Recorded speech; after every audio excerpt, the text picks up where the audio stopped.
ছেলে তার মধ্যে খুব শরীর খারাপ, বিগত 2 দিন ধরে খুব জ্বর। দেখো আমি পুরো এখন রেডি হয়ে আছি, এখন নিচে যাচ্ছি।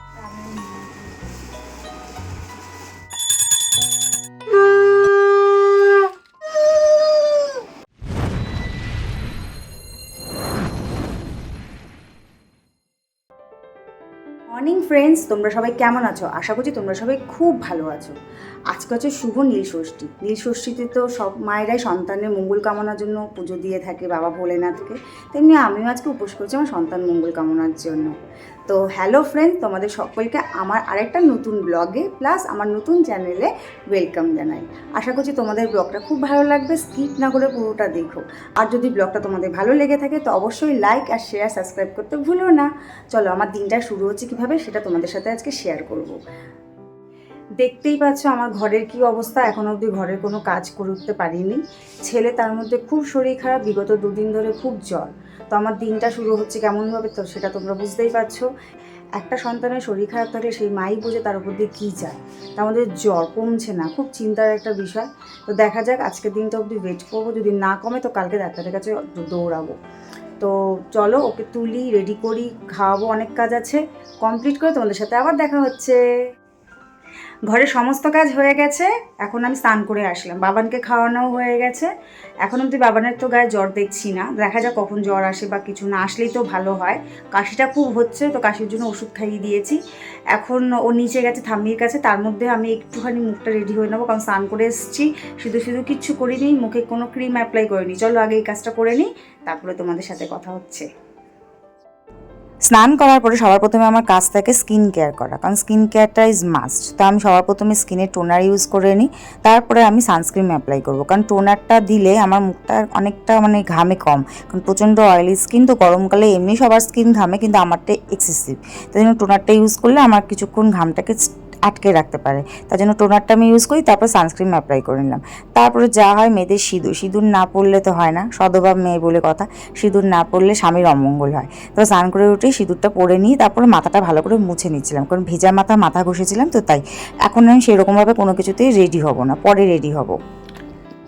দেখো পুরো রেডি হয়ে গেলাম, রেডি বলতে গিয়ে জাস্ট নর্মাল রেডি হলাম। এখন যাব নিচে, দেখা যাক কী হয়।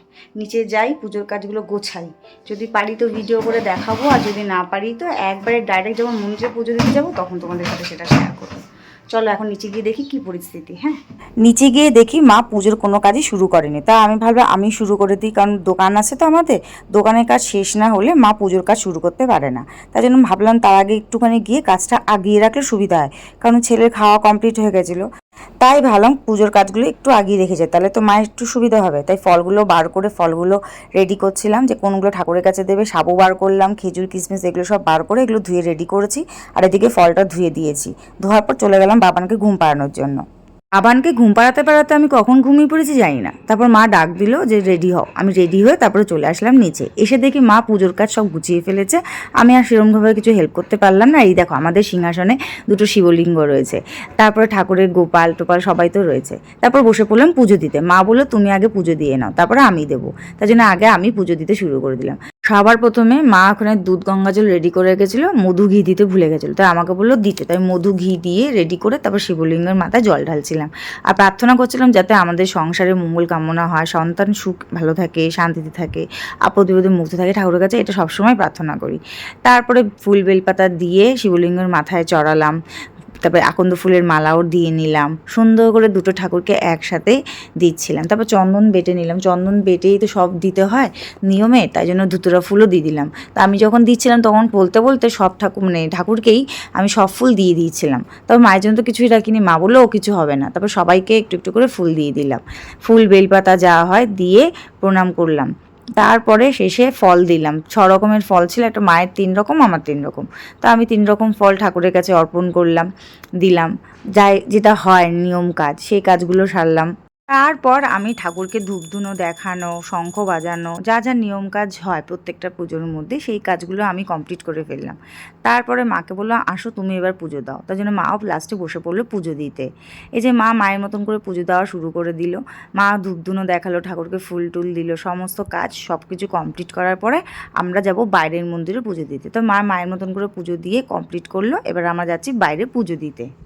বিকাল বিকালেই আমরা পুজো দিতে চলে গেছিলাম, কারণ আমাদের তো পুজো হয়ে গেছিলো তাড়াতাড়ি, বাড়ির পুজো, তাই ভাবলাম বাইরের মন্দিরে গিয়ে পুজোটা দিয়ে আসি, তাহলে একটু ফাঁকা ফাঁকা পাবো। কারণ সন্ধ্যাবেলা তো খুব ভিড় হয়ে যায়, কারণ সন্ধ্যাবেলা ম্যাক্সিমাম লোকই শিবের মাথায় জল ঢালতে আসে। আর গিয়ে দেখি খুব একটা ভিড় ছিল না, বেশিক্ষণ দাঁড়াতেও হয়নি। ওদের হয়ে যাওয়ার পরে আমরা চলে গেছিলাম পুজো দিতে। আর বেশিক্ষণ ছিলও না, 3জনেই দাঁড়িয়েছিলাম পুজো দেওয়ার জন্য, নাহলে খুব ভিড় হয়, 3-4 জন মিলেই দিই আমরা, নাহলে খুব ভিড় হয়ে গেলে 5-6 জন করেও হয়। তারপর কি পুরোহিত মশাই মন্ত্রপাঠ করলো, পুজো দিলাম, পুজো আমার কমপ্লিট হয়ে গেল। পুজো হয়ে যাওয়ার পরে পুরোহিত মশাই আমাকে এই 2টো ফল দিয়েছিল, এই ফল নিয়ে এখন আমি বাড়ি চলে যাচ্ছি। আমার পুজোর দিনটা তো খুব ভালো কেটেছে, পুজো খুব ভালোভাবেই হয়েছে, আশা করি তোমাদেরও খুব ভালো গেছে। আমার ব্লগটা এখানেই শেষ হলো, চলো টাটা।